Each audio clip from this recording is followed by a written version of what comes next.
பார்க்க போற சீரிஸ் 2024 ஒரு தெலுங்கு கிரைம் த்ரில்லர் சீரிஸா ரிலீஸ் ஆன பிருந்தா. இந்த சீரிஸோட ஒன்லைனர் என்னன்னா, ஹீரோயின் புதுசா ஒரு எஸ்ஐ ஜாயின் ஆன அந்த ஸ்டேஷன் லிமிட்ல ஒரு கொலை நடக்குது. அதை ஹீரோயின் இன்வெஸ்டிகேஷன் பண்ண ஆரம்பிக்கிறா. தொடர்ந்து அதே பேட்டர்ன்ல நிறைய கொலைகள் நடந்திருக்கிறதையும் கண்டுபிடிக்கிறா. அதுக்கு மோட்டிவ் என்ன, அந்த கொலைகளுக்கு பின்னாடி இருக்கிற அந்த பயங்கர என்னன்னா அப்படிங்கறத ஹீரோயின் கண்டுபிடிச்சாலா இல்லையா அப்படிங்கறத பல ட்விஸ்டோடையும் நீங்க எதிர்பார்க்காத பல டான்ஸோடையும் பயங்கர இன்ட்ரெஸ்டிங்கா சொல்றதுதான் இந்த சீரிஸோட கதை. வாங்க நம்ம சீரிஸ்குள்ள போயிட்டு முழு கதையும் பார்க்கலாம். சீரிஸோட ஓப்பனிங்ல 1996 போட்டு ஒரு அண்ணன் தங்கச்சியை காட்டுறாங்க. அண்ணன் மயக்கம் போட்ட மாதிரி நடிக்க, தங்கச்சியும் பதறி போய் சாச்சு சாச்சு அப்படின்னு கூப்பிட்டுக்கிட்டு அண்ணனை தூக்குறான். அண்ணக்கார சிரிச்சுக்கிட்டே முழிச்சு தங்கச்சி கிட்ட, நான் உன்னை விட்டு எப்பவுமே போக மாட்டேன், உன் பக்கத்திலேயே தான் இருப்பேன் அப்படின்னு சொல்றான். இந்த அண்ணன்காரன் பேரு சத்யா, தங்கச்சி பேரு சின்னி. ரெண்டு பேரும் அப்படியே ஊருக்குள்ள வந்து அங்க ஊரே ஒண்ணு கூடி இருக்க, ஒருத்தன் ஏதோ நோய் வந்து செத்து போயிருக்கான். ஆனா மக்கள் அது சாமியோட கோவத்தால நடந்துச்சு அப்படின்னு நினைச்சுக்கிட்டு சாமியார் கிட்ட வந்திருக்க, அந்த சாமியாரும் ஆத்தா உங்க மேல கோவமா இருக்கா, இந்த காடு உங்க மேல கோவமா இருக்கு, இந்த சடலத்தை எரிக்க ஆத்தா விட மாட்டா அப்படின்னு சொல்ல, நாங்க என்ன தப்பு பண்ணோம், நெருப்பரிக்கிற வரவு கூட ஈரமா இருக்கு, சாப்பிடறதுக்கே வழி இல்ல அப்படின்னு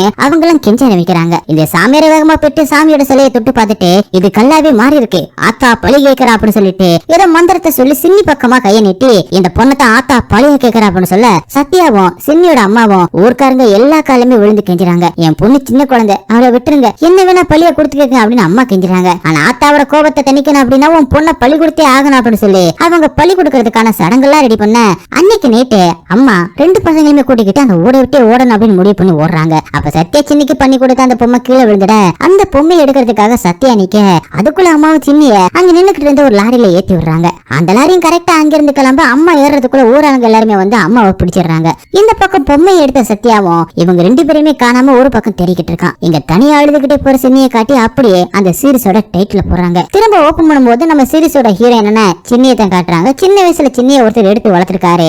அவரோட அவ எடுத்துக்கிட்ட அந்த போட்டோவை காட்டி ஹீரோயின் தான் அந்த சின்னி அப்படிங்கறத காட்டி அப்படி ஓபன் பண்றாங்க. இப்ப ஹீரோனோட பேரு பிருந்தா. ஹீரோனுக்கு ஒரு தங்கச்சியுமே இருக்கா, அவ பேர் சுக்கி. சுக்கிக்கு ஹீரோனுக்கு நடுவுல ஏதோ ஒரு பிரச்சனை இருக்கிற மாதிரி காட்டுறாங்க. சுக்கிமே ஸ்கூலுக்கு கிளம்பிட்டு பிரேக்பாஸ்ட் சாப்பிட உட்கார்ந்து இருக்க, அம்மா ஹீரோனுமே பிரேக்பாஸ்ட் சாப்பிட கூப்பிடுறாங்க. ஹீரோன் வந்து டேபிள்ல உட்கார்ந்ததுமே சுக்கி அங்க இருந்து எந்திரிச்சு போயிடுறான். ஹீரோனோட அம்மா அவளுக்கு நெத்தியில குங்குமம் வச்சு விட போனா, எனக்கு அதெல்லாம் நம்பிக்கை இல்ல அப்படின்னு சொல்லி கையை தட்டி விட்டுட்டு சுக்கிமே வெளியில வரா. அங்க அவளோட ஸ்கூல் ஃப்ரெண்ட்ஸ் ரெண்டு பசங்க பைக் வந்து நின்னுகிட்டு இருக்க, அவங்க ரெண்டு பேருமே பின்னாடி உட்கார சொல்லிட்டு இவ பைக் ஓட்டிக்கிட்டு கிளம்புறா. வீட்டுக்குள்ள இருந்து ஜன்னல் வழியா அந்த பைக்கோட நம்பரை ஹீரோனுமே நோட் பண்ணி வச்சுக்கிறான். அடுத்த சீன்ல ஒரு போலீஸ் எஸ்ஐ காட்டுறாங்க. இவனை நம்ம ஹீரோ அப்படின்னு வச்சுக்கலாம். ஹீரோ கிட்ட ஒருத்தரம், என்னோட மாருதி கார் தொலைஞ்சு போய் 15 நாள் ஆச்சுன்னு சொன்னேன், இன்னுமே நீங்க கண்டுபிடிக்கல அப்படின்னு சொல்லிக்கிட்டு இருக்க, ஹீரோவும் கான்ஸ்டபிள் கிட்ட அந்த மாருதி கேஸ் என்னாச்சு அப்படின்னு ஒரு மாதிரி சைகை கட்டிக்கிட்டு கேட்க, அவரும் இல்ல சார், ஒரு சின்ன பொண்ணு தொலைஞ்சு போன கேஸ்ல நாங்க பிஸியா இருந்ததுனால இத பார்க்க முடியாம போச்சு, நீங்க சொன்னீங்கன்னா ஃபர்ஸ்ட் இந்த காரை பாத்துலாம் அப்படின்னு சொல்ல, காரை பத்தி கேட்க வந்தவனோ நீங்க அந்த கேஸ முதல்ல பாருங்க, ஆனா என் மாருதி காரையுமே கொஞ்சம் சீக்கிரமா கண்டுபிடிங்க அப்படின்னு சொல்லிட்டு அங்க இருந்து கிளம்புறான். ஒரு டப்பா காருக்காக 15 நாள் என்ன டார்ச்சர் பண்றான், நல்ல வேலை காப்பாத்திட்டீங்க அப்படின்னு ஹீரோ கான்ஸ்டபிளுக்கு தேங்க்ஸ் பண்றான். ஹீரோனுமே அந்த போலீஸ் ஸ்டேஷனுக்கு தான் வந்து இறங்குறான். இப்பதான் ஹீரோன் ஒரு போலீஸ்காரி அப்படிங்கறதே காட்டுறாங்க. ஹீரோவும் இன்னும் ரெண்டு கான்ஸ்டபிளும் டீ குடிச்சுக்கிட்டு ஹீரோனை பார்த்து யார்கிட்டயுமே பேசுறது இல்ல, வந்து கம்ப்யூட்டருக்கு முன்னாடி உட்காந்துக்கிறது. போலீஸ் வேலைன்னு என்னன்னு தெரியாம சும்மா எக்ஸாம் மட்டும் எழுதி பாஸ் பண்ணிட்டு வந்துடுறாங்க அப்படி மாதிரி ஹீரோனை பத்தி பின்னாடி பேசிக்கிட்டு இருக்காங்க. அப்ப இன்ஸ்பெக்டர் ஸ்டேஷனுக்கு வர எல்லாருமே அவரை பார்த்த உடனே எந்திரிச்சு நின்று வணக்கம் சொல்றாங்க. ஆனா ஹீரோன் மட்டும் அவ வேலையிலேயே கவனமா இருக்க, இன்ஸ்பெக்டர் நின்னு கணச்சு ஒரு சட்டம் கொடுக்கறாரு. ஹீரோன் அதை கேட்டுட்டு விதியே அப்படிங்கிற மாதிரி எந்திரிச்சு நிக்கிறான். இன்ஸ்பெக்டரும் அப்புறமா தான் உள்ள போறாரு. ஹீரோன் இந்த ஸ்டேஷன்ல லேடி எஸ்ஐயா ஜாயின் பண்ணிருக்கான். அவ சாதாரணமா யார்கிட்டயுமே அதிகமா பேச மாட்டா, அதனால எல்லாருமே அவகிட்ட கொஞ்சம் ஒதுக்கமா தான் நடந்துக்கிறாங்க. ஆனா ஹீரோன் அவ வேலையில ரொம்பவே கவனமா இருக்கா அப்படிங்கறத காட்டுறாங்க. யாராவது ஒருத்தவங்க பாத்ரூம் போயிட்டு கதவு சாத்தாம வந்தா கூட ஹீரோன் கதவு சாத்திட்டு லைட் எல்லாம் ஆஃப் பண்ணிட்டு அவ வேலையை கண்டினியூ பண்ணுவா. சோ எல்லா விதத்திலயும் ஹீரோன் பொறுப்பா கவனமா இருக்கா அப்படிங்கிற மாதிரி காட்டுறாங்க. இன்ஸ்பெக்டர் உள்ள போனதுமே கான்ஸ்டபிள்ஸ் எல்லாருமே உள்ள வர வச்சு, ஏதாவது அப்டேட்ஸ் இருக்கா, ஏதாவது இருந்துச்சுன்னா எனக்கு மெசேஜ் அனுப்பிவிடு, நான் அதை அப்படியே ஃபார்வர்ட் பண்றேன், நீ சொல்லி நான் மெசேஜை டைப் பண்ணிக்கிட்டு எதுக்கு டைம் வேஸ்ட் அப்படின்னு அவர் அந்த அளவுக்கு பொறுப்பில்லாதவர் அப்படிங்கிறதையும் காட்டுறாங்க. ஹீரோ ப்ரொமோஷனுக்காக வெயிட் பண்றதுனால அவரை பத்தி எந்த ஒரு கம்ப்ளைண்ட் பண்ணாம அவருக்கு இடுபடி மாதிரி எல்லா வேலையுமே செஞ்சுக்கிட்டு இருக்கான். இந்த மெசேஜ் அனுப்புற வேலையுமே ஹீரோட வேலை தான். ஆமா அந்த புது எஸ்ஐ என்ன சொல்றா அப்படின்னு ஹீரோனை பத்தி இன்ஸ்பெக்டர் விசாரிக்க, ஹீரோவும் ஹீரோன் கேஸ் ஏதாவது இருக்கா அப்படின்னு கேட்டாங்க அப்படின்னு சொல்றான். ஆமா அவ என்ன கேஸ பார்க்க போறாளா, யாராவது கிரிமினல் பார்த்தா அந்த இடத்துல பயந்து ஓடி போயிடுவா, அவகிட்ட கேஸ் எல்லாம் கொடுக்க வேணாம், சும்மா ஸ்டேஷன்ல இருக்க வேலையை பார்க்க சொல்லுங்க அப்படின்னு ஹீரோனை ரொம்பவே நக்கலா பேசிக்கிட்டு இருக்காரு. அப்ப கரண்டுமே கட்டாக இன்ஸ்பெக்டர் டென்ஷன் ஆகி எலக்ட்ரிஷியனை கூப்பிட்டு சரி பண்ணுங்க அப்படின்னு கான்ஸ்டபிள் கிட்ட கத்திட்டு அன்னைக்கு என்ன வசூல் அப்படின்னு கேட்டு அதையுமே கான்ஸ்டபிள் கிட்ட இருந்து கலெக்ட் பண்ணிட்டு கிளம்புறாரு. கடைசியில எலக்ட்ரிஷியன் வராம ஹீரோன் தான் அந்த ட்ரிப்பான கரண்டையுமே சரி பண்ணி கரண்ட வர வைக்கிறான். அடுத்து சில ஒரு பால்கார வண்டியில போய்கிட்டு இருக்கும்போது எதேச்சியா வண்டியை நிறுத்துறான். அங்க சாக்கடையில ஏதோ கிடக்கிறத பார்த்துட்டு அவன் பக்கத்துல போய் பார்த்தா தான் தெரியுது அங்க ஒரு பணம் கிடைக்குது. உடனே போலீஸுக்கு இன்ஃபார்ம் பண்ணி போலீஸ் அங்க வந்து ஃபார்மாலிட்டிஸ் எல்லாம் பாத்துக்கிட்டு இருக்காங்க. அது ஹீரோனோட ஸ்டேஷன் லிமிட் அப்படிங்கிறதுனால அவங்க இன்ஸ்பெக்டர் தான் அந்த கேஸை டீல் பண்ணிக்கிட்டு இருக்காரு. ஹீரோவும் அந்த பால்காரன் கிட்ட பாடியை ஏதாவது தொட்டியா அப்படின்னு கேள்வி கேட்க அவன் கேள்வி கேட்க விடாம இன்ஸ்பெக்டரும் நீ போய் டீயை வாங்கிட்டு வா, இங்க விசாரணை எல்லாம் நான் பாத்துக்கிறேன் அப்படின்னு சொல்லி ஹீரோவை அனுப்பி வச்சுட்டு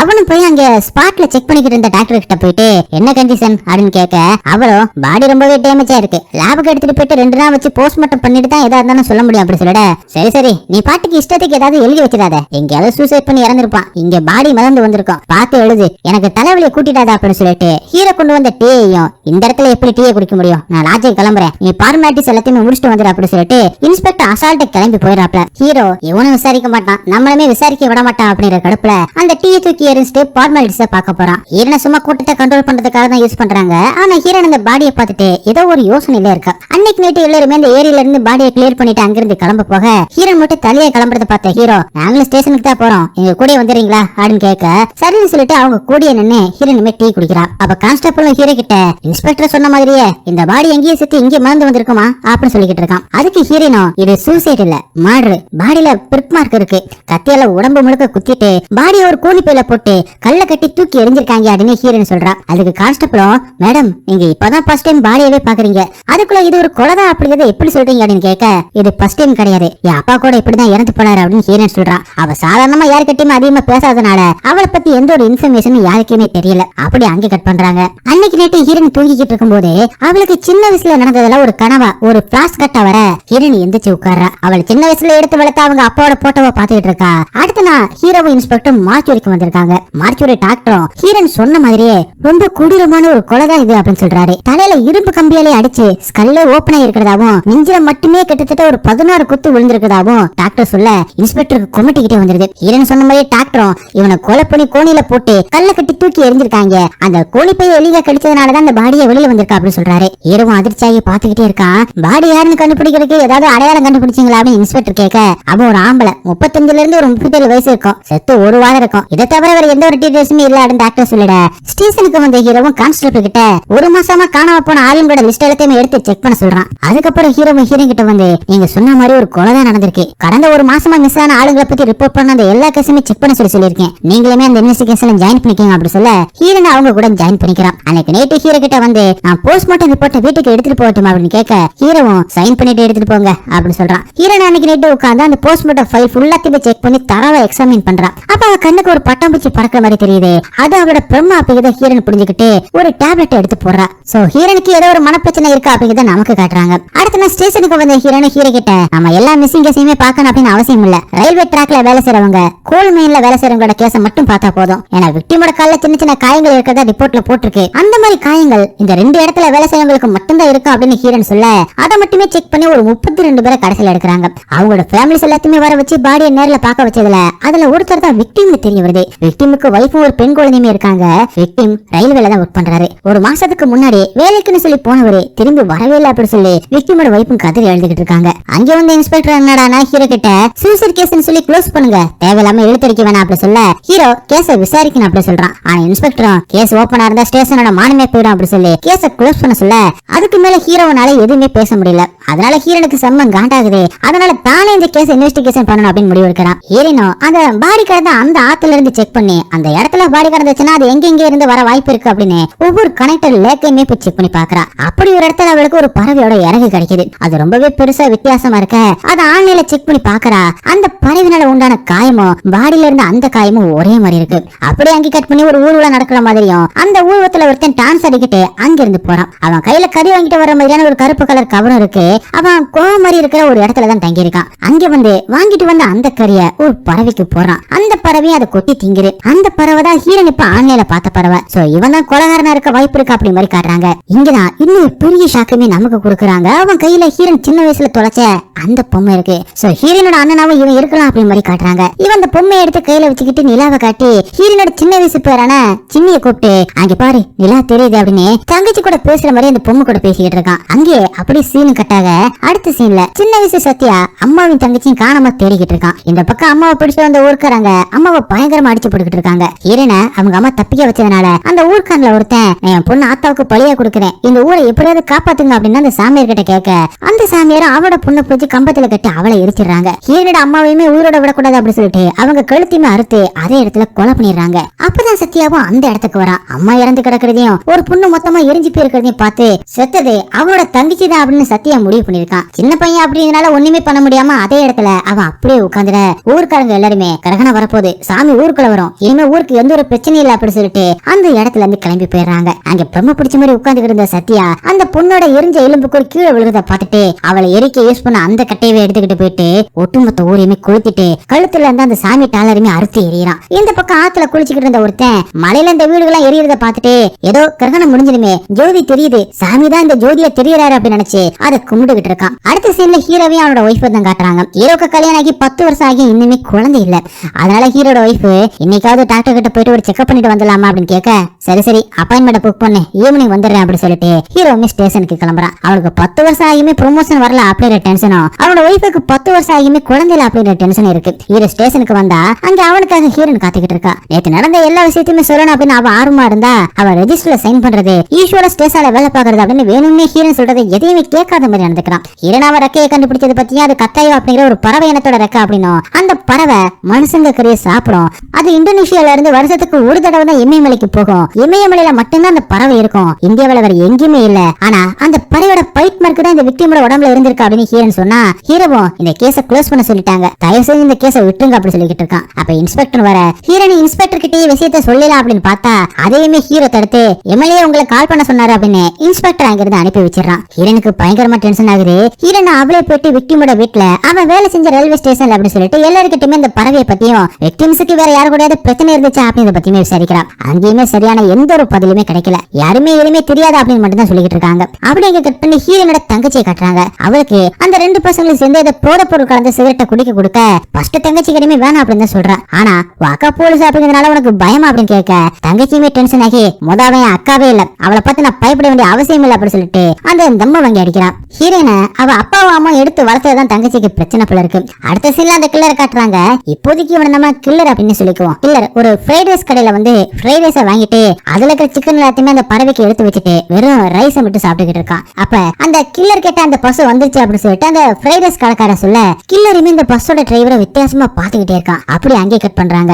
இங்க ஹீரோனும் திரும்பியுமே சின்ன வயசு கனவு கண்டு தூக்கத்துல இருந்து முழிக்கிறான். அப்படி அவளை எடுத்து வளர்த்த அப்பாவோட பிளாஷ்பேக்கை நினைச்சு பாக்குறா. அவளை எடுத்து வளர்த்த அப்பா ஒரு போலீஸ் இன்ஸ்பெக்டரா இருந்திருக்காரு. அவரே செக் போஸ்ட்ல வண்டியை செக் பண்ணிக்கிட்டு இருக்கும்போதுதான் ஹீரோயின் அந்த லாரியில இருக்கிறத கண்டுபிடிச்சிருப்பாரு. அடுத்த சீன்ல ஹீரோனும் சைக்காட்ரிஸ்ட் வந்து எனக்கு என்னென்ன கனவோ வருது, மெடிசன் ஜாஸ்தி பண்ணுங்க அப்படின்னு கேட்க அதுக்கு டாக்டரும் இந்த மெடிசன்ஸ் எல்லாம் உன்னை அமைதிப்படுத்துறதுக்காக மட்டும்தான், அந்த கனவு நிறுத்துறதுக்காக இல்ல, அது கனவு இல்ல, உன்னோட இறந்த காலம், நீ உன்னோட இறந்த காலத்தை இன்னுமே தேடிக்கிட்டு தான் இருக்க, அதனாலதான் அது உனக்கு கனவா வந்துகிட்டு இருக்கு அப்படின்னு டாக்டர் சொல்றாங்க. ஆனா ஹீரோனும் டாக்டர் மாத்திரையை அதிகப்படுத்தல அப்படிங்கிற கோபத்துல அங்கிருந்து கிளம்பிடுறான். அடுத்த சீன்ல அதிசயமா ஹீரோவே வந்து டீ குடிக்க போலாமா அப்படின்னு ஹீரோனை கூப்பிட இவன் நம்மள பார்த்தாலே தெரிச்சு ஓடிக்கிட்டு இருந்தானே, என்னாச்சு இவனுக்கு அப்படி மாதிரி ஹீரோனை ஆச்சரியமா பாக்க உங்ககிட்ட கொஞ்சம் பேசணும் அப்படின்னு சொல்லி நேரடியாவே ஹீரோ கூப்பிட ஹீரோனுமே அவன் கூட போறா. ஹீரோவும் அவகிட்ட இந்த கேஸை நீங்க ரொம்ப தீவிரமா எடுத்து விசாரிக்கிறது உங்களுக்கு நல்லதில்ல அப்படின்னு சொல்லிக்கிட்டு இருக்க. ஹீரோனை அதை கவனிக்காம அங்கிருந்த டீ கடைக்காரன் கரெக்டா கிளாஸ் எல்லாத்தையுமே தண்ணி டப்பாக்குள்ள தூக்கி எறியதை கவனிக்கிறான். அவளுக்கு டக்குன்னு ஒன்னு ஸ்ட்ரைக் ஆகுது. வேகமா ஹீரோன் இப்ப ஹீரோ கிட்ட திரும்பி அந்த கொலைகார 16 தடவை விக்டிமோட நெஞ்சிலே குத்தி இருக்கான். அதுவும்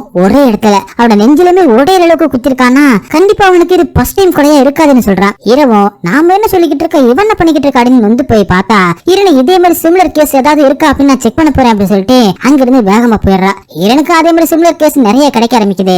எல்லா கேசஸுமே ஹீரோன் நேரா போயிட்டு அந்த கேஸ் ஃபைல இருக்கிற அந்த ஸ்டேஷன்லயே கேஸ் ஃபைல எடுத்து விசாரிச்சு பாக்குறான். ஹீரோன் ஸ்டேஷனுக்கு வராம இருக்கிறதையும் வந்தாலும் சிஸ்டம் விட்டு அவ எந்திரிக்காம ரொம்பவே சின்சியரா வேலை செய்யறதுமே இன்ஸ்பெக்டர் சந்தேகப்பட்டு கேட்க ஹீரோ அதை கவர் பண்ற மாதிரி நான் தான் இந்த வேலை கொடுத்தேன் அந்த வேலையை கொடுத்தேன் அப்படின்னு சொல்லி சமாளிச்சுக்கிட்டு இருக்கான். ஆனா ஒன்னா ஹீரோன் இன்ஸ்பெக்டர் நேரடியா விக்டிமோட கேஸ்ல எனக்கு ஒரு லீடு கிடைச்சிருக்கா அப்படின்னு சொல்லிட இன்ஸ்பெக்டரும் கோவமா அந்த கேஸை தான் நான் ஏற்கனவே க்ளோஸ் பண்ண சொன்னேன், இந்த ஸ்டேஷன்ல ஒரு லேடியஸ் இருக்கணும் அப்படிங்கிறதுக்காக மட்டும் தான் நீ இருக்க, சும்மா கொடுத்த வேலை செஞ்சுட்டு போய்கிட்டாரு, இந்த இன்வெஸ்டிகேஷன் வேலை எல்லாம் வேணாம் அப்படின்னு சொல்லி திட்டிட்டு போறான். ஹீரோ எதுக்குமே வாய்ஸ் பண்ண மாட்டேங்கிறா அப்படின்னு ஹீரோனுக்கு அவன் மேல செம்ம கோவமா வருது. ஆனாலும் எதுவுமே பேசாம அமைதியா போயிட்டு அவ சேர்ல உட்காந்துறா. அப்ப இன்ஸ்பெக்டர் பாத்ரூம் போறதுக்காக பாத்ரூம்குள்ள போக டக்குன்னு எந்திரிச்ச ஹீரோனை வெளித்தாழ்பால போட்டு பாத்ரூம் பூட்டிடுறான். எல்லாருமே அதிர்ச்சியாகி கதவை திறந்து விடுங்க அப்படின்னு சொல்லிட்டு இருக்காங்க.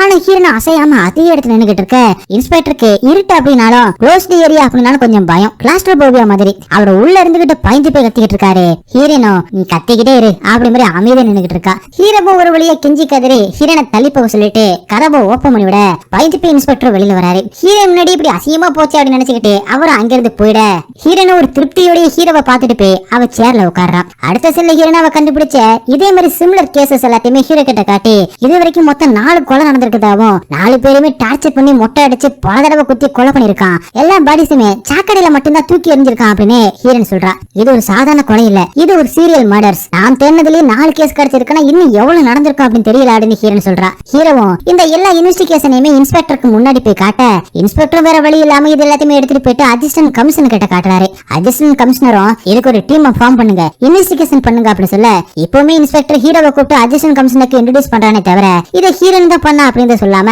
அவளை டீம்ல சேர்த்துக்காம இன்ஸ்பெக்டர் கிளம்பி போயிடறாப்ல. இரவா வேற வழி இல்லாம இன்ஸ்பெக்டர் கூட கிளம்பி போயிடறான். இந்த பக்கம் கில்லர் அந்த பஸ் டிரைவரை கொலை பண்றதுக்காக அவர் போற அந்த ரோட்ல வெயிட் பண்ணிக்கிட்டு இருக்கான். அவரை உதவி பண்ண கூப்பிடுற மாதிரி கூப்பிட்டு அவர் மண்டையில இரும்பால அடிச்சு அவரை அங்கிருந்து ஒரு பார்சல் வண்டியில கடத்தி போறான். அடுத்த சீன்ல சின்ன வயசு சத்யாவை சிறுவர் சீர்திருத்த பள்ளியில அரெஸ்ட் பண்ணி வச்சிருக்க மாதிரி காட்டுறாங்க. அங்க ஒரு பையன் வயிறு வழியில துடிச்சுக்கிட்டு இருக்கான். ஆனா அங்க இருக்கிற வார்டனோ அவனை ஹாஸ்பிட்டலுக்கு கூட்டிட்டு போகாம நீங்க கடவுள்கிட்ட ப்ரே பண்ணா மட்டும்தான் அந்த பையனுக்கு குணமாகும் அப்படின்னு சொல்லி எல்லாருமே ப்ரே பண்ண சொல்றாப்ல.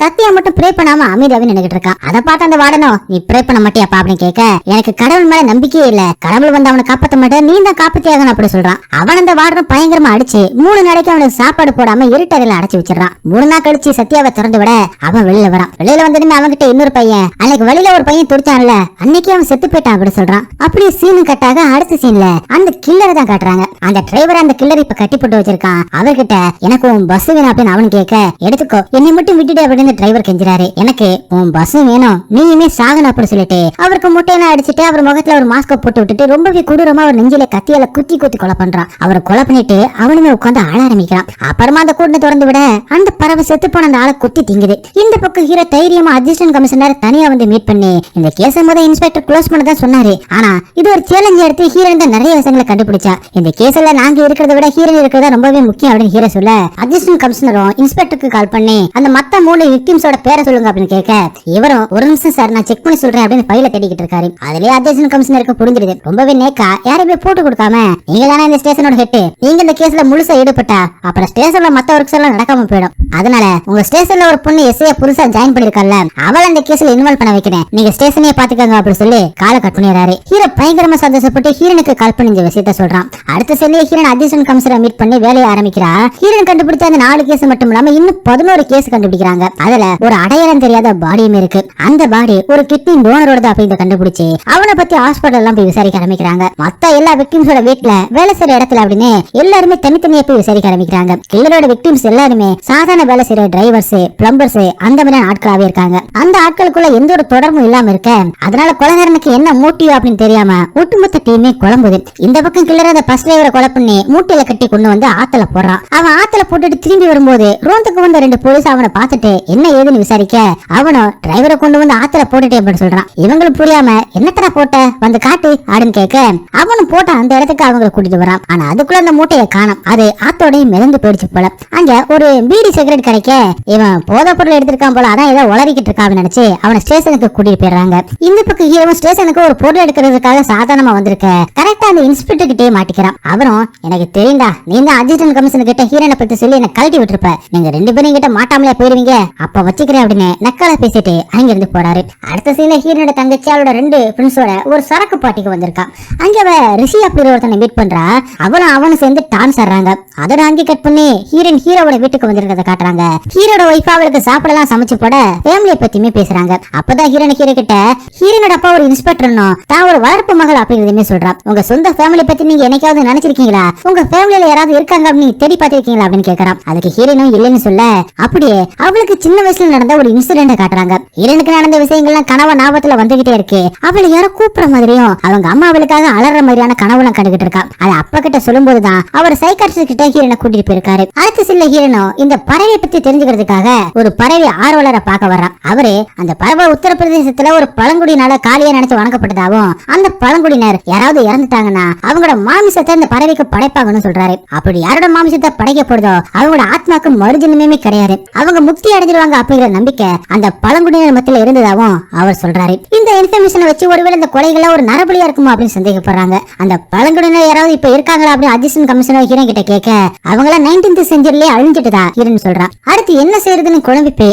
அசிஸ்டன்ட் கமிஷனரை உட்கார ஹீரனோ நம்ம இதுவரைக்கும் பழைய கேஸ மட்டும் தானே பாத்துக்கிட்டு இருந்தோம், நாம இப்ப ரிப்போர்ட் ஆன மிஸ்ஸிங் கேஸ் எல்லாத்தையுமே தேடக்கூடாது, அவங்கள ஒருத்தர் கூட நம்ம கொலைகாரோட விக்டிமா இருக்கலாம்ல அப்படி சொல்றான். அசிஸ்டன்ட் கமிஷனரும் அந்த ஐடியாவை ஃபாலோ பண்ணணும் அப்படின்னு சொல்லிட்டு எல்லாரையும் மிஸ்ஸிங் கேஸ் எல்லாத்தையுமே விசாரிக்க சொல்லி அனுப்புறாரு. அப்படி மிஸ்ஸிங் கேஸ விசாரிக்க போன அந்த இடத்துல ஹீரனோ அந்த பஸ் டிரைவரோட வீட்டுக்குமே வந்து விசாரிக்கிறான். அவனோட பொண்டாட்டி அவர் ஒரு பொண்ணு கூட அடிக்கடி பேசிக்கிட்டு இருந்தாரு, அந்த பொண்ணு கூட தான் ஓடி போயிருப்பாரு அப்படி சொல்ல இது ஒரு சாதாரண இல்லீகல் அஃபேர் கேஸ் அப்படின்னு நினைச்சுக்கிட்டு ஹீரனுமே அங்கிருந்து கிளம்பிடுறான். ஆனா ஹீரனுக்கு ஆட்டோ ஓட்டிட்டு போனவன் மேடம் அவர் ஒய்ஃப் சொல்ற மாதிரி எல்லாம் அந்த டிரைவர் கிடையாது மேடம், ரொம்பவே நல்ல டைப், அவர் ஓடிலாம் போயிருக்க மாட்டாரு அப்படின்னு சொல்ல ஒருவேளை டிரைவர் தான் கொலைகாரனோட அடுத்த விக்டிமா இருந்திருப்பான் அப்படின்னு ஹீரனுக்கு சந்தேகம் வருது. உடனே ஆட்டோவை நிறுத்தி அவர் ஆபீஸை விட்டு வீட்டுக்கு வரதுக்கு எந்த வழியை யூஸ் பண்ணுவார் அப்படின்னு கேட்டு அந்த வழியா போக சொல்றான். அந்த வழியில ஒரு காடுமே இருக்க இந்த காட்டு வழியா யாராவது போவாங்களா அப்படின்னு கேட்டு அந்த காட்டு வழியா போக சொல்லி ஹீரனை சொல்றான். அங்க தனியா ஒரு குடோன் இருக்கிற ஹீரனை பார்த்துட்டு அந்த குடோனை செக் பண்றதுக்காக போறா. அந்த குடோன்ல ரத்தத்தோட ஒரு ட்ரெஸ்ஸஸும் அதோட அந்த பறவையோட இறகு இருக்கிறத நோட் பண்ணி உடனே அங்க டீமை ஹீரன் வர வைக்கிறான். அங்க ஹீரனுக்கு ஒரு ஏடிஎம் ஸ்லிப்புமே கிடைக்குது.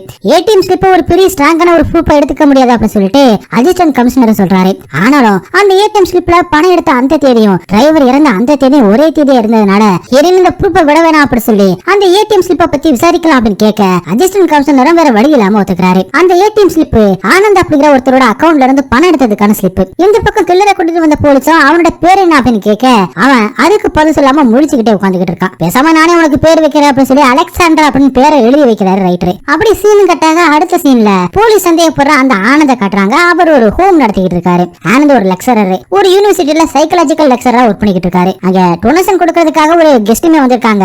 அவங்களுக்கு ஹோம்ல இயற்கை முறையில தயாரிக்கிற அந்த துணி மத்த பொருட்கள் எல்லாத்தையுமே காட்டிட்டு நாங்க இந்த கெமிக்கல்ஸ் பொல்யூஷன் எல்லாத்தையுமே அவாய்ட் பண்ணணும் அப்படிங்கிறதுக்காக தான் எல்லாத்தையுமே இயற்கையாவே தயார் பண்ணிக்கிட்டு இருக்கா அப்படின்னு சொல்லிக்கிட்டு இருக்காரு. ஆனந்தோட அப்பா பேர் கமல் ஆனந்த். அவர் ஒரு வக்கீலா இருந்தவரு இப்ப பேரலிசிஸ் அட்டாக் வந்து பேச முடியாம வீல் சேர்ல எந்த நேரமும் உட்கார்ந்துகிட்டு இருக்காரு. அங்க கெஸ்டா வந்தவங்களும் கிளம்ப ஆனந்த மீட் பண்றதுக்காக வெயிட் பண்ணிக்கிட்டு இருந்த ஹீரோனி ஹீரோவையும் ஆனந்த் மீட் பண்ண வராரு. ஒரு இன்வெஸ்டிகேஷனுக்காக நீங்க ஏசிபி ஆபீஸ் வரைக்குமே வரணும் அப்படின்னு ஹீரோயின் கூப்பிட ஆனந்துமே அவங்க கூட கிளம்புறாரு. அப்படியே கட் பண்ண இன்வெஸ்டிகேஷன் ரூம்ல ஆனந்த உட்கார வச்சிருக்காங்க. ஹீரோ அவர்கிட்ட வந்து இன்வெஸ்டிகேஷன் பண்ண ஆரம்பிக்கிறாரு. இது எதுக்கான இன்வெஸ்டிகேஷன் அப்படின்னு ஆனந்த் கேட்க ஜஸ்ட் ஒரு ஃபார்மல் இன்வெஸ்டிகேஷன் தான், உங்க ஃபேமிலில யாரா இருக்கீங்க அப்படின்னு கேட்க ஆனந்தம் நானும் எங்க அப்பா மட்டும் தான், நவ நிர்மான் தான் எங்களோட ஃபேமிலி, அந்த ஃபவுண்டேஷனுக்குள்ள தான் எங்க வீடுமே இருக்குன்னு சொல்றாரு. 2 வாரத்துக்கு முன்னாடி நீங்க எங்க இருந்தீங்க அப்படின்னு சொல்ல முடியுமா அப்படின்னு ஹீரோ கேட்க நான் ஒரு யூனிவர்சிட்டியில ப்ரொஃபஸரா இருக்கேன், ஒன்னு அங்க இருந்திருப்பேன் இல்ல ஃபவுண்டேஷன்ல இருந்திருப்பேன், ஸ்பெசிபிக்கா எங்க இருந்துன்னு என்னால சொல்ல முடியாது அப்படின்னு ஆனந்த் சொல்லிட அந்த ஏடிஎம் ஸ்லிப்பை காட்டி அன்னைக்கு எதுக்காக ஏடிஎம்ல கேஷ் எடுத்தீங்க, அதை எந்த பர்பஸ்க்காக எடுத்தீங்கன்னு ஞாபகம் இருக்காருன்னு ஹீரோ கேட்க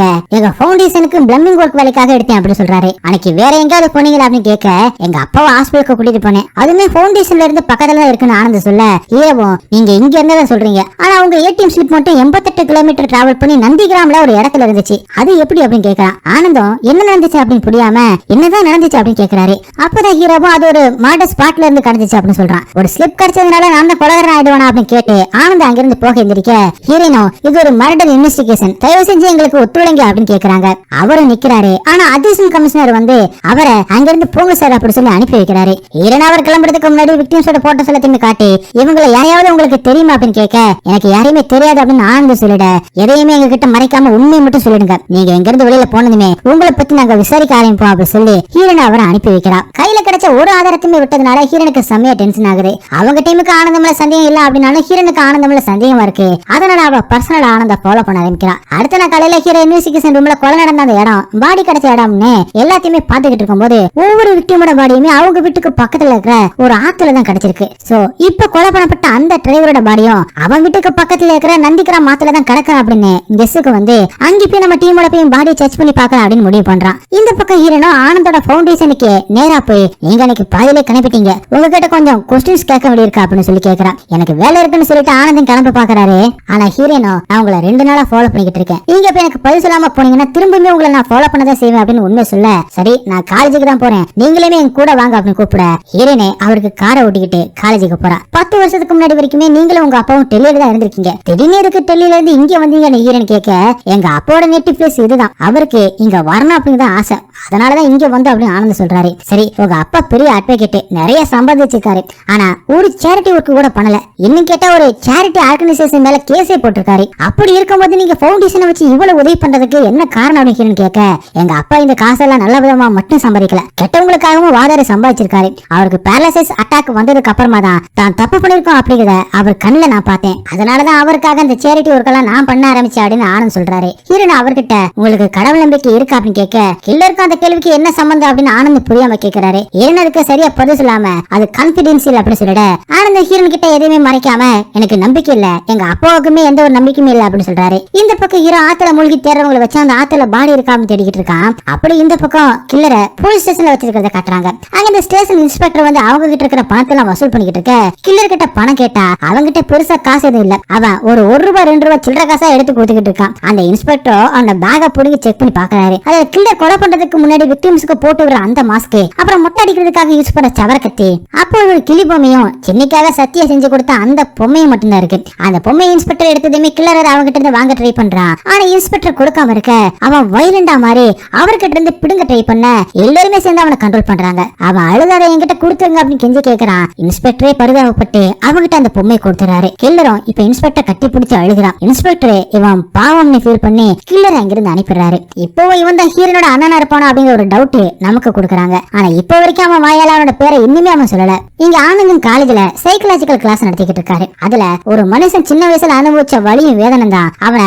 முழுசா உருவாக்குதுன்னு அவர் கிளாஸ் எடுத்துக்கிட்டு இருக்காரு. உங்க கனவுகள் உங்களை டிஸ்டர்ப் பண்ணுது நீங்க நினைக்கலாம், ஆனா அந்த கனவுல என்ன உண்மை இருக்கு அப்படிங்கறத நீங்க கண்டுபிடிக்கணும் அப்படின்னு ஆனந்த் சொல்ல, இத ஜன்னல் வழியா ஹீரோன் கேட்டுக்கிட்டு இருக்கா. அவளுக்குமே கனவுகள் வருது, ஆனா அவன் அந்த கனவை விட்டு தப்பிக்கணும் அப்படின்னு தான் பாக்குறா. அதை கண்டுபிடிக்கணும் அப்படின்னு நினைக்கல. அப்படிங்கறத பத்தி யோசிச்சுக்கிட்டே ஒரு பிளாஷ்பேக் நினைச்சு பாக்குறா. அதுல ஹீரோன் தூங்காம வெளியில வந்து நின்னுகிட்டு இருக்க, அப்பா அவ பக்கத்துல வந்து என்னமா இன்னும் தூங்கல அப்படின்னு கேக்குறாரு. ஹீரோன் அவர்கிட்ட, அப்பா நான் உங்க பர்ஸ்ல இருந்து காசை எனக்கு காலையில திருடிட்டேன் அப்படின்னு சொல்றான். அதுக்கு அப்பாவும் சிரிக்க, உங்களுக்கு கோவம் வரலையா அப்படின்னு ஹீரோன் கேக்குறான். இல்லம்மா அப்படின்னு சொல்லிட்டு மலையில ஒரு சின்ன வாக்கு போய்கிட்டு, ஒருத்தருக்குள்ள கெட்டதும் இருக்கு நல்லதும் இருக்கு, உனக்குள்ள இருக்கிற கெட்டதுதான் உன்னை திருட வச்சிச்சு, ஆனா உனக்குள்ள இருக்கிற நல்லது என்கிட்ட உண்மையை ஒத்துக்க வச்சுச்சுல, நீ நல்ல பொண்ணுதாமா அப்படின்னு அப்பா சொல்றாரு. சோ ஹீரோன் நல்ல பொண்ணா வளர்ந்துருக்கிறதும் அவளோட சின்ன வயசு தாக்கங்கள் எல்லாமே அவளுக்கு ஒரு பெரிய பாதிப்பை உண்டாக்காம இருக்கிறதுக்கும் அவங்க அப்பாவோட வளர்ப்பு தான் காரணம் அப்படிங்கிற மாதிரி காட்டுறாங்க. அந்த வயசுலதான் ஹீரோனோட வளர்ப்பு அப்பா இறந்திருக்காரு. ஒரு பொண்ணை காப்பாத்த போயிட்டு அந்த இடத்துல அப்பா இறந்து போயிருக்காரு. அப்படி அந்த பிளாஷ்பேக் முடிய இங்க ஹீரோ இன்னும் ஆத்துக்குள்ள டெட் பாடி தேடி இருக்கிறத காட்டுறாங்க. அப்ப அந்த ஊர்க்காரங்க 2 பேரும் வந்து இது சாமிகளும் இங்க எதுவுமே பண்ணக்கூடாதுன்னு தகராறு பண்ண, ஹீரோ அவங்க கிட்ட சர்ச் பண்ண பெர்மிஷன் இருக்கு, ஆத்துல ஒரு பாடி கிடக்கு அப்படின்னு சொல்ல, அதையுமே கேட்காம அந்த ஊர்க்காரன் ஹீரோ மேலே கைய வைக்க போக ஹீரோவும் டென்ஷன் ஆகி 2 பேருமே அடித்து அங்கிருந்து துரத்தி வர்றான். நாம போய் ஊராளுங்க எல்லாருமே கூட்டிட்டு வருவோம் அப்படின்னு சொல்லிட்டு அந்த 2 பேரும் அங்கிருந்து கிளம்புறாங்க.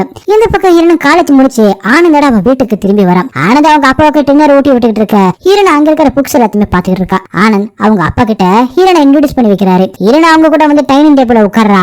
ஆனந்தும் ஹீரோன் கிட்ட, இந்த கேஸை நீங்க ரொம்பவே பர்சனலா எடுத்துக்கிறீங்க போல, பல நாள தூங்கல அப்படிங்கறது உங்க கண்ணை பார்த்தாலே தெரியும்னு பேசிக்கிட்டு இருக்க, திடீர்னு அவங்க அப்பா அப்படி தொப்புன்னு டேபிள் இருந்து விழுந்துறாரு. ஹீரோன் என்னாச்சு அப்படின்னு பதறி போக, ஆனந்தம் ஒண்ணுமில்ல அப்படின்னு சொல்லிட்டு வேகமா ஒரு இன்ஜெக்ஷன் எடுத்துட்டு வந்து அப்பாவுக்கு போட்டு வராரு. புது ஆளை பாத்துருக்காருல, அதனால ஒரு ஆங்ஸைட்டில விழுந்திருப்பாரு, நீங்க ஒண்ணு டென்ஷன் ஆகிறீங்க அப்படின்னு சொல்லிட்டு அப்பாவை கொண்டு போயிட்டு படுக்க வச்சுட்டு, உங்களுக்கு லேட் ஆயிடுச்சு நீங்க வீட்டுக்கு கிளம்புறீங்களா அப்படின்னு ஆனந்த் கேட்க, ஹீரோன் அங்கிருந்து கிளம்புறா. அவளுமே அங்கிருந்து கிளம்பி போக ஃபவுண்டேஷனுக்கு ஆப்போசிட் வாசல்ல கில்லர் உட்கார்ந்து இருக்கிறத காட்டுறாங்க. இந்த பக்கம் ஆத்துல இன்னுமே ஹீரோ ஒண்ணுமே கிடைக்காம சர்ச் பண்ணிட்டு தான் இருக்கான். அந்த டீம் சேர்ந்த 2 பேருமே மாத்தி மாத்தி டேன் எடுத்து ஆட்டுக்குள்ள போய் சர்ச் பண்ணிட்டு இருக்காங்க. அந்த நேரத்துல கரெக்டா அடி வாங்கிட்டு போன அந்த 2 ஊராளுங்களும் ஊரையே கூட்டிட்டு வரானுங்க. ஊராளுங்க எல்லாருமே நிறுத்தி வச்சிருந்த போலீஸ் ஜீப் எல்லாம் உடைச்சுக்கிட்டு வர, ஹீரோவும் கார்ல இருந்து அவனோட துப்பாக்கி எடுத்து சுட்டுட்டு, யாராவது முன்னாடி வந்தீங்கன்னா உங்களை சுட்டுத்தர யோசிக்க மாட்டேன் அப்படின்னு சொல்ல, அதே நேரம் ஆத்துக்குள்ள இருந்து பாடிமே கிடைக்குது. பாடி கிடைச்சதுமே போலீஸ் அவனோட ஃபார்மாலிட்டி ஆரம்பிக்க, அடுத்த நாள் காலையில ஹீரோன் அந்த இடத்துக்கு வந்து சேர்றான். ஹீரோனை பார்த்ததுமே ஹீரோவும் அவன் ஆனந்த தான் ஃபாலோ பண்ணி போயிருப்பா அப்படின்னு புரிஞ்சுக்கிட்டு, ஏதாவது லீட் கிடைச்சா அப்படின்னு கேட்கறான். அப்ப அந்த ஏரியா போலீஸ் இன்ஸ்பெக்டர் வந்துட்டு ஹீரோவும் அவர்கிட்ட ஏதாவது சிசிடிவி ஃபுட்டேஜ் கிடைக்குமா அப்படின்னு கேட்டுக்கிட்டு இருக்கும் போது ஹீரோனுக்கு ஒரு கால் வருது. அதை பேசின உடனே ஹீரோன் ஷாக் ஆகி அங்கிருந்து கிளம்புறான். ஹீரோன் நேரா வருது ஃபவுண்டேஷனுக்கு தான். அங்க ஆனந்தோட அப்பாவை கில்லர் கொடூரமா கொலை பண்ணி போட்டிருக்கான். ஆனந்தம் அப்பதான் உள்ளவர அவங்க அப்பாவோட நிலைமையை பார்த்து அப்பா கிட்ட போய் உட்கார்ந்து அழுதுகிட்டு இருக்காரு. அப்படி சீனு கட்டாக அடுத்த சீன்ல ஒரு பிரஸ் மீட் நடக்கிறத காட்டுறாங்க. போலீஸ் டிபார்ட்மெண்டே அங்க இருக்காங்க. அசிஸ்டன்ட் கமிஷனர் கிட்ட மீடியா ஆட்களும் யார் ஆனந்தோட அப்பாவை கொலை பண்ணிருப்பான்னு கேட்க, அசிஸ்டன்ட் கமிஷனரும் சீரியல் மர்டர் பத்தி சொல்றாரு. இந்த 9 வருஷத்துல கிட்டத்தட்ட 16 பேர் அந்த கொலைகாரன் கொலை பண்ணிருக்கா அப்படிங்கறத நாங்க இன்வெஸ்டிகேஷன் பண்ணி கண்டுபிடிச்சிருக்கோம் அப்படின்னு அசிஸ்டன்ட் கமிஷனர் சொல்ல, நீங்க இந்த கேஸ் விஷயமா தான் ஆனந்த சந்தேகப்பட்டு கேள்விப்பட்டீங்களா? உங்க போலீஸ் இன்ஸ்பெக்டர் ஆனந்தோட அப்பா இறந்த முதனா அங்கதான் இருந்தது நாங்க கேள்விப்பட்டோம். அவங்க இருந்துமே மர்டர் எப்படி நடந்துச்சு அப்படின்னு பிரஸ் பீப்புளும் மாறி மாறி கேள்வி கேட்டுக்கிட்டே இருக்காங்க. அசிஸ்டன்ட் கமிஷனரும் இதுக்கு மேல இன்வெஸ்டிகேஷன் பண்ணிட்டு தான் உங்களுக்கு எந்த ஒரு பதிலும் சொல்ல முடியும் அப்படின்னு சொல்லி அங்கிருந்து போயிடாரு. டிஎஸ்பி அசிஸ்டன்ட் கமிஷனரை பிடிச்சி ஏற அவர் பெருசா எந்த ஒரு கிளூவும் கிடைக்காதனால எங்களை இதுல மூவ் பண்ண முடியல அப்படின்னு சொல்றாரு. உங்க இன்ஸ்பெக்டர் அவரை ஃபாலோ பண்ணிட்டு தான் இருந்திருக்காங்க. அந்த கொலைகார அவங்க அப்பாவை கொலை பண்ணணும் அப்படின்னு முடிவு பண்ணிட்டு கூட இந்த ஸ்லிப்பை எடுத்திருக்கலாம்ல அப்படின்னு டிஎஸ்பி கேட்க அசிஸ்டன்ட் கமிஷனரால ஒண்ணுமே பதில் சொல்ல முடியல. அப்படியே அங்க கட் பண்ணி அடுத்த சில ஹீரோட தங்கச்சி ரிஷியோட டிராபிக் போலீஸ் கிட்ட மாட்டிக்கிறா. அதுவும் கார்ல சரக்கலா இருக்கிறத பார்த்துதான் போலீஸ் அவங்க கிட்ட எகிற ரிஷியும் ஹீரோனோட பேரை சொல்லி அவளோட தங்கச்சி தான் இவ அப்படின்னு சொல்றான். அவங்க கெட்ட நேரமோ என்னமோ அங்க நின்னுக்கு இருக்கிறது ஹீரோயின் ஸ்டேஷனோட அந்த இன்ஸ்பெக்டர் தான். அவர் தான் ஆல்ரெடி ஹீரோயின் மேலேயும் ஹீரோ மேலேயும் செம்ம காண்டா இருக்காருல்ல. ஹீரோனோட பேரை சொன்னதுமே அவங்களோட தங்கச்சிய வாங்க வாங்க அப்படின்னு ரொம்பவே சந்தோஷமா சொல்றாரு. ஹீரோனுக்குமே இன்ஃபர்மேஷன் போக ஹீரோனை பதறடிச்சு ஸ்டேஷனுக்கு வர்றான். ஸ்டேஷன்ல ரிஷியையும் ஹீரோனோட தங்கச்சியும் அந்த இன்ஸ்பெக்டர் உட்கார வச்சிருக்கான். ஹீரோனை பார்த்துட்டமா ஓடி வந்து அவ தங்கச்சி தப்பு பண்ணிருக்க மாட்டா அப்படின்னு சொல்ல இன்ஸ்பெக்டர் அங்கிருந்த போதப்புற எல்லாத்தையுமே எடுத்து காட்டி அப்ப இதெல்லாம் என்னமா பூஜைக்கு வச்சிருக்கா உன் தங்கச்சி அப்படின்னு கலாய்க்க ஹீரோனோ நீங்க என்ன சொன்னாலும் செய்யறேன் அவளை விட்டுருங்க சார் அப்படின்னு கேட்கலாம். அதுக்கு இன்ஸ்பெக்டரும் நீ தான் என் டேஸ்டுக்கு மேட்ச் ஆக மாட்டேன் உன் தங்கச்சி தான் என் டேஸ்டுக்கு மேட்ச் ஆகும் அப்படின்னு தப்பா பேச ஹீரோனை பயங்கரமா டென்ஷன் ஆகி இன்ஸ்பெக்டர் அடிக்க போயிடுறா. ஸ்டேஷன்ல இருந்தவங்க எல்லாருமே சேர்ந்து அவளை தடுக்கிறாங்க. அடுத்த சில அசிஸ்டன்ட் கமிஷனர் ரெண்டு பேருமே கூப்பிட்டு இன்ஸ்பெக்டரை வான் பண்ணி இப்ப என்ன உனக்கு இந்த டீம்ல சேரணும் அவ்வளவுதானே நீ டீம்ல வந்து சேர்ந்துக்கோ முதல்ல தங்கச்சியை வெளியே அனுப்பு இந்த மாதிரி நமக்குள்ளே சண்டை போட்டு இருக்கிறதுனா நல்லதில்ல அப்படின்னு சொல்லி அவனை அனுப்பி விட்டுட்டு ஹீரோன் கிட்டையும் எல்லாத்துக்குமே ஒரு ப்ரொசீஜர் இருக்கு அதை ஃபாலோ பண்ணி தான் ஆகணும் நீ மட்டும் டிபார்ட்மெண்ட் கிடையாதுன்னு சொல்லி அவளை 2 வாரத்துக்கு சஸ்பெண்ட் பண்ணி அனுப்பிடுறாரு. ஹீரோனையுமே கோவமா அங்கிருந்து கிளம்ப ஹீரோவும் என்ன நடந்துச்சுன்னு விசாரிக்க போனா அவங்கிட்டமே ஹீரோன் கோவப்பட்டு என்ன 2 வாரத்துக்கு சஸ்பெண்ட் பண்ணிட்டாங்க உங்க சாலமன் இன்ஸ்பெக்டரை வேலைக்கு எடுத்திருக்காங்க போய் அவங்கிட்டே சலாம் போட்டு வேலை செய்ய அப்படின்னு திட்ட ஹீரோவுமே கோவப்பட்டு போயிடுறான். அன்னைக்கு நைட்டு ஹீரோ அதே டென்ஷனோட வீட்டுக்கு வர அங்க அவனோட வைஃப் ரொம்பவே சந்தோஷமா வாங்க சாப்பிடலாம் சாப்பிட்டுக்கிட்டே உங்ககிட்ட ஒரு விஷயம் சொல்லணும் அப்படின்னு ஆர்வமா கூப்பிடுறான். ஆனா ஹீரோவும் எனக்கு பசிக்கல நீ எப்படி சாப்பிட அப்படின்னு சொல்லிட்டு அவன் பட்டு குடும்பக்கு போயிட என்னாச்சு ஏதாவது ப்ராப்ளமா அப்படின்னு சாதாரணமா அவன்கிட்ட கேட்டதுக்கு ஹீரோயின் மேல இருந்த கோபத்தை ஹீரோ தன்னோட பொண்டாட்டி மேல காட்டிடுறான். பாவம் அவ 10 வருஷம் கழிச்சு இப்பதான் அவன் கற்பமா இருக்கா அப்படிங்கிற அந்த நல்ல விஷயத்த சொல்றதுக்காக தான் ஹீரோவை எதிர்பார்த்து காத்துக்கிட்டு இருந்திருப்பா போல. இப்ப அவன் கத்துனதுனால கையில பிரெக்னன்சி ஸ்டிக்கர் வச்சுக்கிட்டு ஒரு பக்கம் அழுதுகிட்டு இருக்கா. இந்த பக்கம் வீட்டுக்கு வந்த ஹீரோன் தங்கச்சி கிட்ட உன்னால எவ்வளவு பெரிய பிரச்சனை ஆயிடுச்சு தெரியுமா அப்படின்னு சண்டை போட ஆமா நீ மட்டும் ரொம்ப ஒழுங்கா பாரு அப்பா இருந்த வரைக்கும் அவரை எந்த அளவுக்கு டார்ச்சர் பண்ண அப்படின்னு அவளுமே கோபப்படுறா. ஹீரோன் அழுதுகிட்டே போயிட்டு அவ ரூம்ல இந்த கேஸ் ஸ்டேட்டஸ் எல்லாத்தையுமே கண்ணா பின்னா அப்படின்னு கலச்செறியறா. அம்மாவும் வந்து அவளை கண்ட்ரோல் பண்ண ட்ரை பண்றாங்க. அடுத்த சில ஹீரோன் ஆனந்தம் மீட் பண்ணி எனக்கு இந்த விஷயத்துல நான் தப்பு பண்ண மாதிரி ஃபீலா இருக்கா அப்படின்னு சொல்லி வருத்தப்படுறான். இது உங்க தப்பு இல்ல எனக்குமே ஒரு பெரியவர் சொல்லி கொடுத்திருக்காரு இந்த உலகம் நம்ம இல்லாதப்ப எவ்வளவு தப்பாவன இருந்திருக்கான் ஆனா நாம இருக்கிற அந்த காலகட்டத்துல நம்மளால முடிஞ்ச நல்லதை இந்த உலகத்துக்கு நம்ம செய்யணும் அதுதான் நீயுமே செஞ்சுக்கிட்டு இருக்கா அப்படின்னு சொல்லி ஆனந்த அவளை சமாதானப்படுத்துறான். ஆனந்த பார்த்துட்டு ஹீரோனுமே வீட்டுக்கு திரும்பி வந்துகிட்டு இருக்கும்போது ஒரு ரயில்வே கிராசிங்ல ஆட்டோ நிக்குது. அங்க ஹீரோன் ஒரு சிசிடிவி கேமரா இருக்குதா பாக்குறா. டிரைவரோட பாடி கண்டுபிடிக்கப்பட்ட அந்த ஆத்துக்கிட்டையும் ஒரு ரயில்வே கிராசிங் இருக்கிறத ஹீரோன் ஆன்லைன்ல பார்த்துட்டு அதை ஹீரோக்கு கால் பண்ணி சொல்லலாம்னு பார்த்தா ஹீரோ கோபத்துல காலை அட்டன் பண்ணவே மாட்டேங்கிறான். திரும்ப திரும்ப ஹீரோனு கால் பண்ண வேற வழி இல்லாம ஹீரோ அட்டன் பண்ணதும் ஹீரோனோ இந்த விஷயத்த சொல்ல நீங்களும் இந்த விஷயத்த பாத்துக்கங்க நான் வரேன் அப்படி சொல்லிடுறான். ஹீரோனோ சரி நாமளே போகலாம் அப்படி சொல்லி ஆட்டோக்காரர்கிட்ட சொல்ல ஹீரோவும் மனசு கேட்காம நான் வரேன் அப்படின்னு சொல்லி கால் பண்ணி சொல்றான். அங்க சிசிடிவி ஃபுட்டேஜை செக் பண்ணதுல கில்லரோட வண்டி டிரைவரை கடத்தின அன்னைக்கும் மறுநாளும் அந்த கேட்ட கிராஸ் பண்ணி இருக்கிறது தெரியுது. அது மட்டும் இல்லாம போலீஸோட வண்டியை சீஸ் பண்ணி எடுத்துட்டு போனதுமே அந்த சிசிடிவி கேமராவோட பதிவாயிருக்கு. அந்த போலீஸ் ஸ்டேஷனுக்கு ஹீரோன்னு போறாங்க. அன்னைக்கு நடந்த அந்த விஷயத்தை எல்லாத்தையுமே இன்ஸ்பெக்டர் கிட்ட சொல்லி அவன் ஒரு பைத்தியக்கார மாதிரி பிஹேவ் பண்ணா மேடம் அவனை ஒரு கொலைகாரன் அப்படின்னு எப்படி நாங்க நம்புறது அதான் நாங்க விட்டுட்டோம் அப்படி சொல்ல சரி அவனை பத்தி வேற ஏதாவது டீடைல்ஸ் கலெக்ட் பண்ணீங்களா ஏதாவது இருக்கா அப்படின்னு கேக்குறான். ரைட்ரோ அவங்கிட்ட பேரு கேட்டப்ப பதிலே சொல்லல அதனால நானே அலெக்சாண்டர்னு ஒரு பேரை எழுதி அவனோட கைரேகலாம் வாங்கி வச்சிருக்கேன் மேடம் அப்படி சொல்லி அதை எடுத்து காட்டுறான். ஹீரோன் அந்த பேப்பரை கிழிச்சு எடுத்துட்டு போயிட்டு டேட்டா பேஸ்ல செக் பண்ணி பாக்குறா. அதுல அது தாகூர் அப்படிங்கிற ஒருத்தனோட ஃபிங்கர் பிரிண்ட் தான் அதுன்னும் அவனை ஜோலாப்பூர்ல ஒரு கொலை பண்ணதுக்காக அரெஸ்ட் பண்ணிருக்காங்க அப்படின்னு தெரிய வருது. அடுத்தது ஹீரோனும் ஜோலாப்பூருக்கு கிளம்புறாங்க. 2 பேருமே கார்ல ஜோலாப்பூர் வரைக்குமே மாறி மாறி ஓட்டி டிராவல் பண்ணி போய் சேர்றாங்க.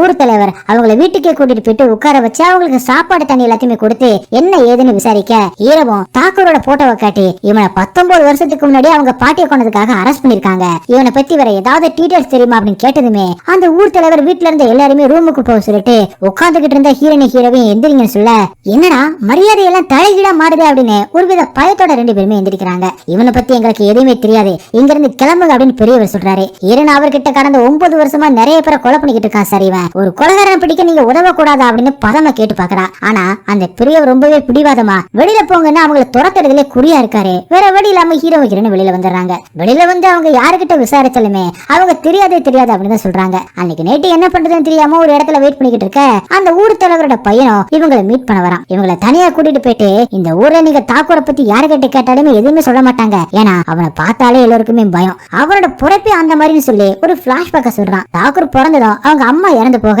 அதனால அவங்க பாட்டிக்கு தாக்கூரை கண்டாலே பிடிக்காது. அந்த மாதிரி சூழ்நிலையில தான் ஒரு சாமியாரோட ஜாதகத்தை பார்த்துட்டு இவன் கர்மா சரியில்லை, போன ஜென்மத்துல இவன் 12 பேரை கொலை பண்ணிருக்கான், இவனோட கர்மாவாலதான் இந்த ஊருக்கே ஆபத்துன்னு சொல்லியிருக்கான். அதனால அவனை வச்சு ஏதாவது ஒரு பூஜை அடிக்கடி பண்ணிக்கிட்டே இருந்திருக்காங்க. அவனை நெருப்புல நடக்க வைக்கிறதுன்னு சின்ன வயசுலயே அவனை எல்லா கொடுமையிலுமே படிச்சிருக்காங்க. அது மட்டும் இல்லாம ஊருக்குள்ள என்ன நடந்தாலும் அதுக்கு காரணம் தாக்கூரோட கர்மாதான் சொல்லி ஊருக்காரங்களை பிரச்சனை பண்ணிக்கிட்டே இருந்திருக்காங்க. அதனால பாட்டி அவனை வெறுத்து ரொம்பவே டார்ச்சர் பண்ணி நாய் மாதிரி வெளியில ஒரு கம்பத்துல கட்டி போட்டு நாய்க்கு சோறு போடுற மாதிரி சோறு போட்டு வளர்த்திருக்காங்க. அவங்க கூட மத்த ஆட்கள் யாருமே பழகாதனால அங்கிருந்த ஆடு கோழி மாடுன்னு மிருகங்களோடையும் பறவைகளோடையும் அவன் பழக ஆரம்பிச்சிருக்கான். அவங்களதான் தன்னோட நண்பர்களை நினைச்சிருக்கான். இப்படி பல வருஷங்கள் ஓடி போக திடீர்னு ஊருக்குள்ள ஒரு பெரிய வியாதி ஒண்ணு வந்திருக்கு. அதுல ஒவ்வொரு வீட்லயுமே சாவு விழ ஆரம்பிச்சிருக்கு. அதுக்கும் காரணம் தாக்கூரோட கர்மாதான் அப்படி சொல்லி ஊரே சேர்ந்து அவனை பலி கொடுக்க முடிவு பண்ணிருக்காங்க. அவனை பலி கொடுக்க வந்த பூசாரிங்க போட்டிருந்த அந்த மாஸ்க தான் தாக்கூர் கொலை பண்ணும்போது விக்டிம்ஸ்க்கு போட்டு விடுற அந்த மாஸ்க். இவனை பலி கொடுத்து அந்த பறவைக்கு இவனோட மாமிசத்தை கொடுக்கணும்னு அந்த பறவையுமே அங்க கொண்டு வந்து வச்சிருக்காங்க. தாக்கூரும் அவனோட கை கட்ட எப்படி அவர்கிட்ட அங்கிருந்து தப்பிச்சு திரும்பியும் வீட்டுக்கு வந்து பாட்டியை காப்பாத்த சொல்லி கேட்டா அவன் பாட்டி அப்பவுமே உன்னாலதான் எல்லாமே சொல்லி ஊர்க்காரங்க எல்லாருமே கூப்பிட பார்க்க பாட்டியை அடிச்சு கொலை பண்ணிட்டு தாக்கூர் தப்பிச்சு ஓடி இருக்கான். ஆனா கொஞ்ச நாளே போலீஸ் கிட்ட மாட்டி இருக்கான். ஊர் தலைவரோட பையன் அவங்களுக்கு தாக்கூரை பத்தின டீடைல்ஸ் இருக்கிற அந்த போட்டோ ஃபைல்ஸ் எல்லாத்தையுமே கொடுக்க அதுல அந்த சாமியாருங்க தலையில மொட்டை அடிச்சு ஒரு மாஸ்க் போட்டிருக்காங்க. சோ தாக்கூர் தான் கொலைகாரன் அப்படின்னு ஹீரோ ஹீரோனும் கன்ஃபார்மே பண்ணிடுறாங்க. அப்ப அவன் கோவப்படும் போதெல்லாம் சும்மா ரேண்டமா ஆட்களை பிடிச்சு கொலை பண்றான் அப்படின்னு ஹீரோ கேட்க அப்படியும் இருக்கலாம், இல்ல இவங்களுக்கு ஏதாவது வேற ஏதாவது கனெக்ஷன் கூட இருக்கலாம் அப்படி சொல்லி ஹீரோனு யோசிக்கிறான். அப்படி அங்கே கட் பண்ணி இங்க கில்லரை காட்டுறாங்க. அவன் பேக மாட்டிக்கிட்டு எங்கேயே கிளம்புறான். வீட்டுக்கு வந்த ஹீரோன் கேஸ பத்தி யோசிச்சுக்கிட்டே இருக்க அம்மா அவளுக்கு அட்வைஸ் பண்ணிக்கிட்டு ஹீரோன் உடைச்ச ஒரு கண்ணாடியை ஒட்டிக்கிட்டு இருக்காங்க. அதுல ஒரு பேப்பர்ல நியூஸ பார்த்துட்டு ஹீரோன் வேகமா அந்த பேப்பர் அம்மா கிட்ட இருந்து வாங்குறா. அதுல ஒரு ஆசிரமத்தை சேர்ந்த 48 பேர் தீ விபத்துல செத்து இருக்காங்கன்னு போட்டிருக்கு. ஹீரோன் உடனே அந்த நியூஸ் எடுத்துக்கிட்டு ஹீரோட வீட்டுக்கு வரா. ஹீரோ கிட்ட வந்து அந்த நியூஸ் பேப்பர் கட்டிங்ஸ் எல்லாம் காட்டி அவன் ஒருத்தரை கொலை பண்ணல, ஒரு மாஸ் மர்டர் பண்றதுக்காக தான் அந்த ஒருத்தரை கொலை பண்றான் அப்படின்னு சொல்ல ஹீரோக்கு ஒண்ணுமே புரியல. என்ன சொல்றீங்க அப்படின்னு கேக்குறான். ஹீரோன் டேட்டா விச காட்டுறா. ஒரு எலக்ட்ரிஷியன் 2ஆம் தேதியை கொலை பண்ணிருக்கான். அடுத்த 2 நாள்ல அவன் வேலை செஞ்ச அந்த ஆசிரமத்தை சேர்ந்த 48 பேரு தீ விபத்துல செத்து போயிருக்காங்க. சோ இவன் அந்த எலக்ட்ரிஷியனை அந்த ஆசிரமத்துக்குள்ள போயிட்டு ஆக்சிடென்ட் ஆன மாதிரி மத்த எல்லாருமே கொலை பண்ணிருக்கான்னு ஹீரோன் சொல்றான். அதே மாதிரி அடுத்த ஆளை அவன் கொலை பண்ணிட்டு அவன் வேலை செஞ்ச அந்த இடத்துக்கு போயிட்டு அவனா இருந்து அந்த சாப்பாட்டை சப்ளை பண்ற மாதிரி சாப்பாட்டுல விஷத்தை கலந்து கிட்டத்தட்ட 39 பேர் கொலை பண்ணிருக்கான். இப்படி ஒவ்வொன்னா ஹீரோன் கண்டுபிடிச்சு சொல்லிக்கிட்டே இருக்க அவன் கடவுளை நம்புற எல்லாருமே கொலை பண்ணிக்கிட்டு இருக்கான்னு ஹீரோன் சொல்ல அப்ப டிரைவர் செத்த கொஞ்ச நாள்ல இதே மாதிரி ஒரு மாஸ் மர்டர் நடந்திருக்கும்ல, அது என்ன ஏது அப்படிங்கறத விசாரிக்கணும் அப்படின்னு ஹீரோன் சொல்ல ஹீரோ உடனே யாருக்கோ கால் பண்றான். இங்க அந்த கில்லர் டிரைவரோட பஸ்ஸை ஓட்டிக்கிட்டு அதுல ஏதோ யாத்திரைக்கு கிளம்புற ஆட்கள் எல்லாம் இருக்கிறாங்க. அப்படி அந்த பஸ்ஸை ஒரு பிரிட்ஜ்ல இருந்து தண்ணிக்குள்ள மூழ்கி அடிக்கிற மாதிரி காட்டுறாங்க. அங்கதான் ஒரு பெரிய ட்விஸ்ட் ரிவீல் பண்றாங்க.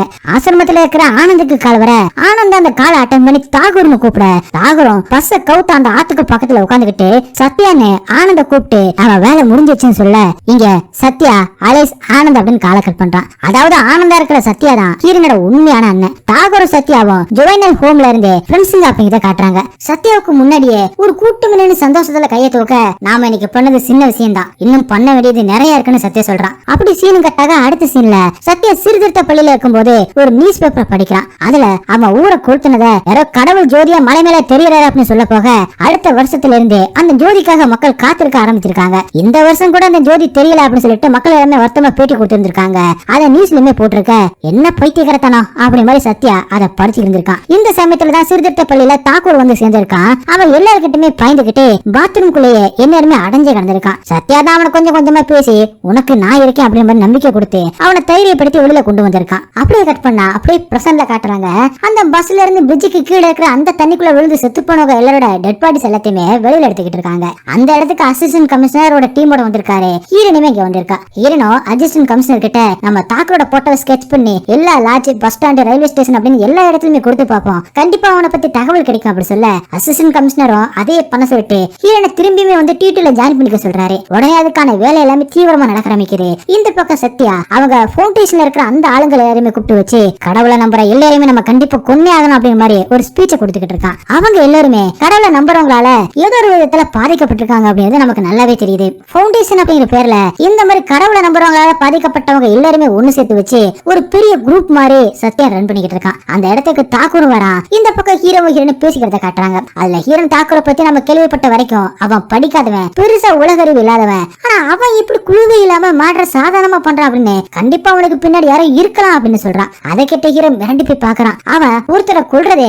அவங்களோட இடத்துக்கே போயிட்டு ஒரு மாஸ் மாற்றம் பண்றதுக்காக மட்டும்தான். ஆனா ஆனந்தோட ஃபாதர் அவன் எதுக்கு கொன்னா? அவர் தான் வீட்டை விட்டு விடல வர்றதே இல்லை அப்படின்னு ஹீரோன் யோசிக்கிறான். இந்த பக்கம் சத்யா தாக்கூருக்கு சாப்பாடெல்லாம் போட்டு கவனிச்சுக்கிட்டு இருக்கான். தாக்கூர் நான் கவனமா இல்லாம அந்த ஸ்லிப்பை விட்டுட்டு வந்தனாலதானே உன்னை தேடி போலீஸ் வந்திருக்காங்க அப்படின்னு சொல்லி வருத்தப்படுறான். எப்பவுமே சத்யா அவனுக்கு நம்பிக்கை கொடுத்து அவனை தெரியப்படுத்துறான். அப்ப ஹீரன் இங்க வந்திருக்கா அப்படின்னு ஒரு ஆள் வந்து சொல்ல சத்யாவும் ஹீரனை பார்க்க போறான். ஹீரனும் உங்க கண்டுபிடிச்ச விஷயத்தெல்லாம் சொல்லி உங்க அப்பாவை நீங்க எங்கேயாவது ஆன்மீக பயணம் கூட்டிட்டு போனோம்னு நினைச்சீங்களா அப்படின்னு கேக்குறான். ஆனந்தம் அவங்க வழியிலே போற மாதிரி ஒரு கோயிலுக்கு அப்பாவை கூட்டிட்டு போறதா இருந்தேன் அப்படி சொல்லி டிக்கெட்டையுமே ஆனந்த் காட்டான். ஹீரனையும் போலீஸ் டிபார்ட்மெண்ட்டையும் டைவர்ட் பண்றதுக்காக தான் ஆனந்தோட அப்பாவோட மாட்டம் நடந்திருக்கா அப்படிங்கிறது நமக்கு புரியுது. ஆனா ஹீரன் உடனே நீங்க எப்ப கூட்டிட்டு போலான் இருந்தீங்க அப்படின்னு கேட்க 2 நாள் கழிச்சு அப்படின்னு சத்யா சொல்றா. சோ அப்ப 2 நாள் கழிச்சு ஏதோ ஒரு ட்ரிப்புக்கு போறவங்களோட மாஸ் மாட்டம் தான் நடக்க போகுது அப்படின்னு ஹீரன் தெரிஞ்சுக்கிட்டு அங்க இருந்து கிளம்புறாங்க. சத்யா கூட இருக்கிற ஒருத்தன் ஹீரன் கொஞ்சம் கொஞ்சமா எல்லாத்தையுமே கண்டுபிடிக்கிறா அப்படிங்கிறத புரிஞ்சுக்கிட்டு அவளை நம்ம ஏதாவது செய்யணும் அப்படின்னு சொல்ல சத்யாவும் அவளை எதுவுமே செய்யக்கூடாதுன்னு சொல்றான். ஏன்னு கேட்டா எனக்கு காரணம் தெரியல அப்படின்னு மட்டும் சொல்றான். அப்படி அங்க கட் பண்ணி இங்க ஹீரனோட தங்கச்சியும் ரிஷியும் ஒரு பார்ட்டில இருக்கிறத காட்டுறாங்க.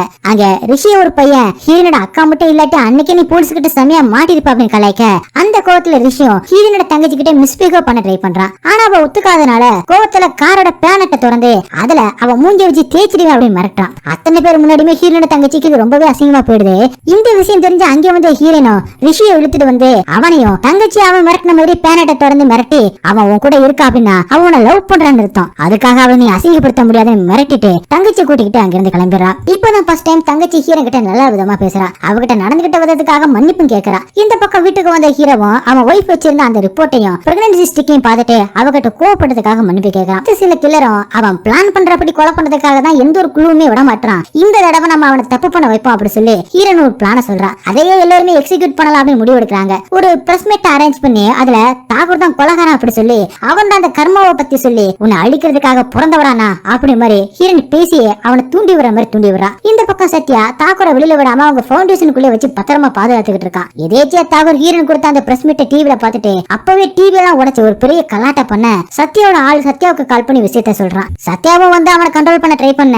ஆனா தாக்கூர் அவங்கிட்ட அவ நான் போன ஜென்மத்துல கொலை செஞ்ச பொண்ணு அவதான் என்ன மறுஜென்மம் எடுத்து கொல்ல வந்திருக்கா அப்படின்னு சொல்ல சத்யாவும் மறுஜென்மனு ஒண்ணு இல்லவே இல்ல அவ சும்மா போய் சொல்றா அப்படின்னு அவனை சமாதானப்படுத்தி கண்ட்ரோல் பண்றான். ஹீரனோட வீட்டுக்கு காவலா அந்த சாலமன் இன்ஸ்பெக்டர் இப்ப போட்டிருக்க அவன் இவளுக்கெல்லாம் நான் காவலா அப்படி மாதிரி கடுப்புல உட்காந்துக்கிட்டு இருக்கான். இந்த பக்கம் சத்யாவும் தாக்கூரை வேற ஒரு இடத்துக்கு அனுப்பி வைக்கலாம் அப்படின்னு நினைச்சு கொஞ்ச நேரம் நீ தனியா இருந்தாதான் நல்லதுன்னு சொல்லி அவனை அனுப்பி வைக்க தாக்கூரும் சத்யாவோட ஆளோட கிளம்புறான். போகும்போது சப்பாத்தி வாங்குறதுக்காக ஒரு இடத்துல சத்யாவோட ஆள் வண்டியை நிறுத்த அந்த இடத்துல இருந்து தாக்கூர் வண்டி எடுத்துக்கிட்டு தனியா போயிடுறான். உடனே சத்யாவோட ஆளு சத்யாவுக்கு கால் பண்ணி இன்ஃபர்மேஷன் சொல்ல கரெக்டா அதே நேரம் தாக்கூர் ஹீரனோட வீட்டுக்கு வரான். அந்த நேரம் பார்த்து சாலமன் இன்ஸ்பெக்டர் என்னால இவருக்கெல்லாம் காவல் காக்க முடியாதுன்னு சொல்லி கார்ல இருந்து இறங்கி வெளியே நிக்க அவரை உள்ள போக சொல்றதுக்காக ஹீரோமே கார் கிட்ட வரான். அப்போதான் கரெக்டா தாக்கூர் அவங்கள கிராஸ் பண்ணி போறான். தாக்கூரும் ரொம்பவே கேஷுவலா ஹீரோனோட வீட்டுக்கு முன்னாடி வந்து ஒரு கத்தி எடுத்துக்கிட்டு நிக்க அப்ப ஹீரோ கையில இருந்து விழுந்த அந்த வாக்கி டாக்கில இருந்து பேக்கப் வாய்ஸ் கேக்குது. அதை கேட்ட உடனே தாக்கூர் இங்க போலீஸ் இருக்காங்க அப்படிங்கறத புரிஞ்சுக்கிட்டு கத்திய பேக்குள்ள வச்சுட்டு அங்கிருந்து தப்பிச்சு ஓட பாக்க ஹீரோனும் அவளோட டீமும் அவனை துரத்திக்கிட்டே போறாங்க.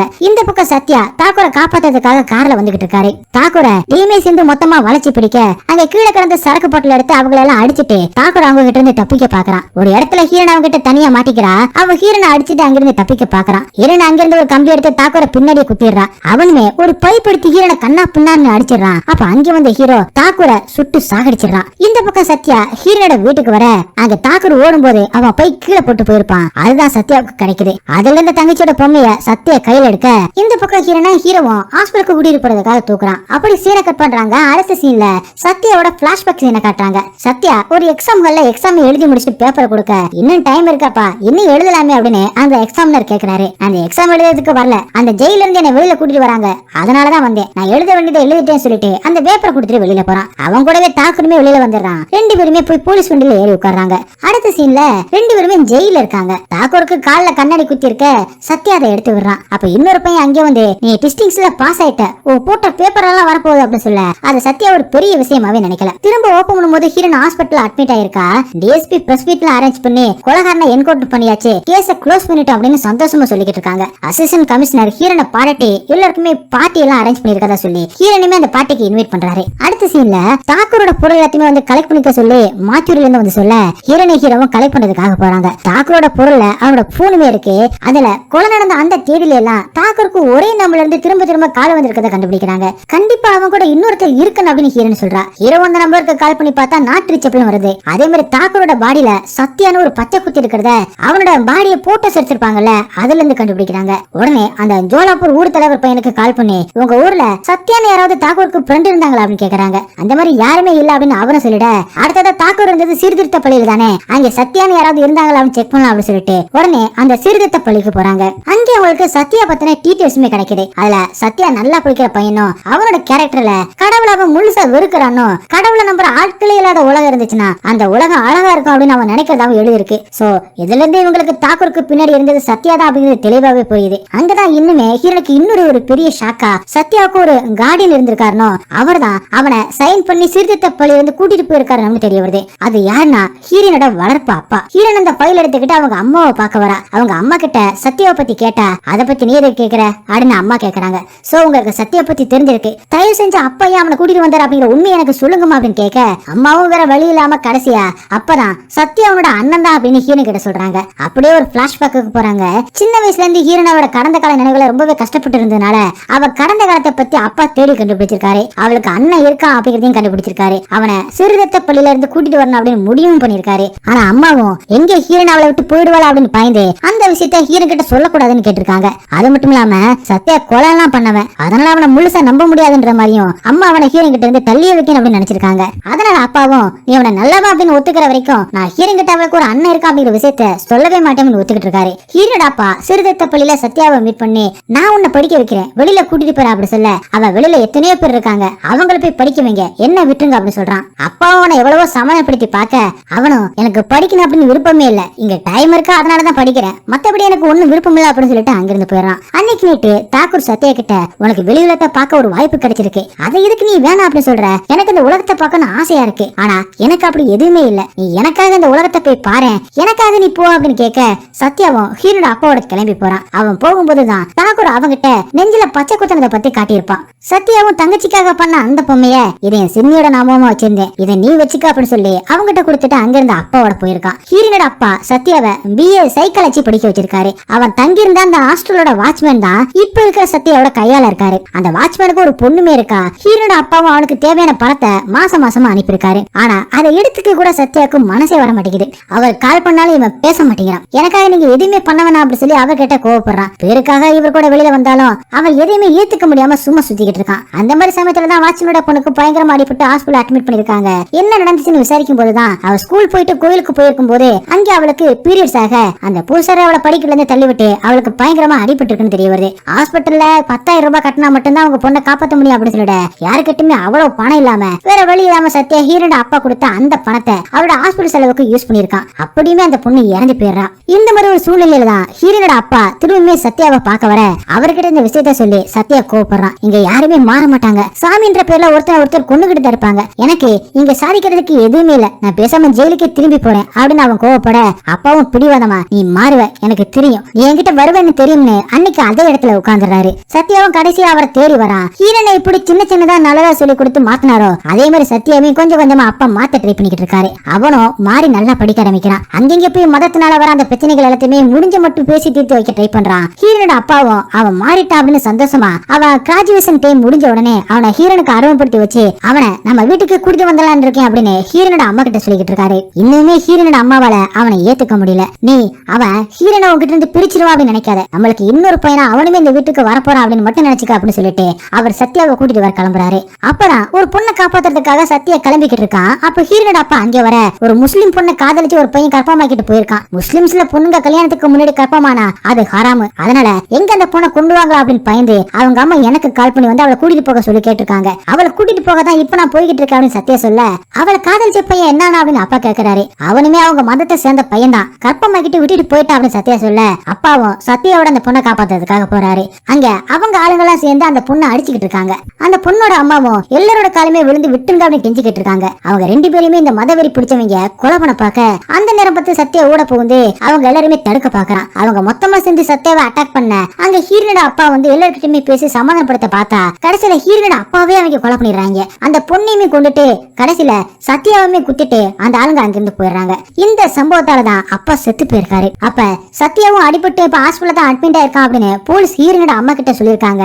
ஆனா அம்மாவும் சத்யானா யாருன்னு எனக்கு தெரியாதுன்னு சொல்லிருப்பாங்க. அப்படியே பிளாஷ்பேக் முடிஞ்சு பிரசன்ட்க்கு வர இந்த உண்மை இல்லாம உங்க அப்பா உங்ககிட்ட சொல்லணும் அப்படின்னு நினைச்சாரு. அதுதான் அவரோட கடைசி ஆசையும் கூட. நான் உன்னை உன் அண்ணன் கிட்ட இருந்து பிரிக்கணும் அப்படின்னு இந்த விஷயத்தை மறைக்கல. ஆனா நீ என்னை விட்டு போயிடக்கூடாது அப்படிங்கிறதுக்காக தான் நான் இதை உங்ககிட்ட சொல்லாமலே வச்சிருந்தேன் அம்மா சொல்ல ஹீரோன் அவங்கள புரிஞ்சுக்கிறான். இந்த பக்கம் தாக்கூர் இறந்ததுனால போலீஸ் கேஸ க்ளோஸ் பண்றாங்க. நம்ம இப்போதைக்கு எந்த ஒரு பிரச்சனையும் பண்ணாம இருந்தா நல்லா இருக்கு அப்படின்னு சத்யாவோட கையால் சொல்ல இல்ல நம்ம இருந்தாலும் இல்லாட்டியும் இது தொடர்ந்து நடந்துகிட்டு தான் இருக்கணும். இப்போதைக்கு அவங்களுக்கு தாக்கூரை பத்தி தான் தெரியும். ஆனா அவளுக்கு பின்னாடி நாம இருக்கோம் அப்படின்னு அவங்களுக்கு எல்லாருமே தெரியப்படுத்தணும் அப்படி சொல்றான். அப்படி சீன் கட்டாக அடுத்த சீன்ல மறுபடியுமே சத்யாவோட அந்த பிளாஷ்பேக்கை காட்டுறாங்க. சத்யா ஹாஸ்பிட்டல்ல கண்ணு முழிச்சு எந்திரிக்கிறான். ஹாஸ்பிட்டல்ல இருக்கவங்க கிட்ட ஹீரோனோட அப்பாவை பத்தி விசாரிக்க அவர் அன்னைக்கு செத்துட்டாருன்னு அவங்க சொல்றாங்க. அவன் கொஞ்சம் கொஞ்சமா உடம்பி தேறி வர்றான். அப்ப நியூஸ்ல திரும்பியுமே அந்த கங்காபுரம் கோயிலை பத்தின அந்த நியூஸ் வருது. சத்யா அந்த காட்டை குளித்தி விட்டப்ப அந்த ஜோதியை ஆத்துல இருந்து ஒருத்தர் பார்த்தாருல அவர் இப்ப நியூஸ்ல பேட்டி கொடுத்துட்டு இருக்காரு. 11 வருஷத்துக்கு முன்னாடி நான் அந்த ஆத்துல குளிச்சுக்கிட்டு இருக்கும் போது அந்த ஜோதி முதல் தடவை எனக்கு தெரிஞ்சிச்சு. ஆனா வருஷம் அந்த ஜோதியை திரும்ப பார்க்கலாம்னு நாங்க எல்லாருமே இந்த கோயிலை கூட்டிட்டு தான் இருக்கோம்.